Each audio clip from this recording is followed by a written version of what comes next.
هاي يا أمارات، ازيكم؟ أتمنى تكونوا بخير. فيديو النهاردة عن فاونديشن سكين تنت المرطب والخفيف من ماركة شي جلام اللي بنشتريها من موقع شي ان. وهعمل لكم في الفيديو مسحات من الفاونديشن علشان تشوفوا الدرجة على الطبيعة وتقدروا تقرروا أي واحدة مناسبة ليكوا تشتروها من غير لخبطة ولا غلطات. الفيديو ده للبشرة الفاتحة والفاتحة اللي داخلة على متوسط، وأكيد مع كل درجة هقول لكم هي مناسبة لأي أندرتون. لو مش عارفين إيه يعني أندرتون، هتلاقوا في قناتي فيديو بيشرح هو إيه الأندرتون، وده هيساعدكم جدا إن الفاونديشن أو الكونسيلر اللي تختاروه يكون ماشي بالظبط مع درجة جسمكم وما يبقاش شكلكم لابس ماسك. أنا عملت الفيديو اللي فات ريفيو عن الفاونديشن نفسه، تجربتي معاه نهار كامل.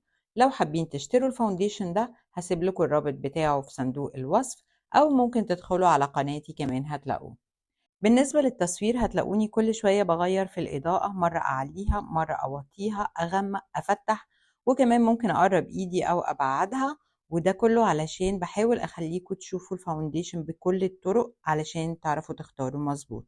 الفيديو اللي جاي هيكون عن درجات البشرة المتوسطة والمتوسطة الغامق، واللي بعده عن درجات البشرة الغامقة والعميقة.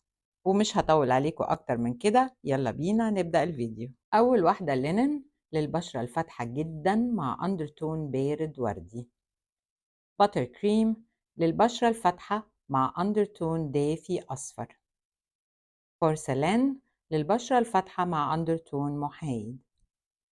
فير للبشرة الفاتحة مع أندرتون دافي على وردي. شانتيلي للبشرة الفاتحة مع أندرتون دافي على ذهبي. بامبو للبشرة الفاتحة مع أندرتون زيتوني.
شل للبشرة الفاتحة مايلة للمتوسط مع أندرتون ذهبي.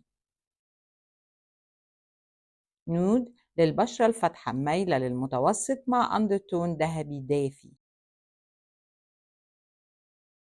ايكرن للبشرة المتوسطة الفاتحة مع أندرتون أصفر.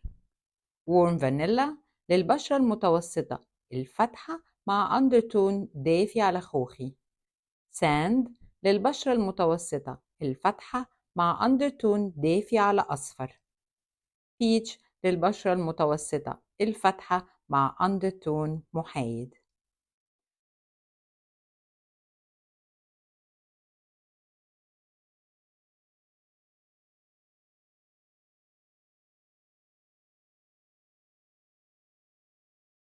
وبكده الفيديو يكون خلص. أرجو إنه كان مفيد ليكوا، وأشوف وشكوا على خير. باي.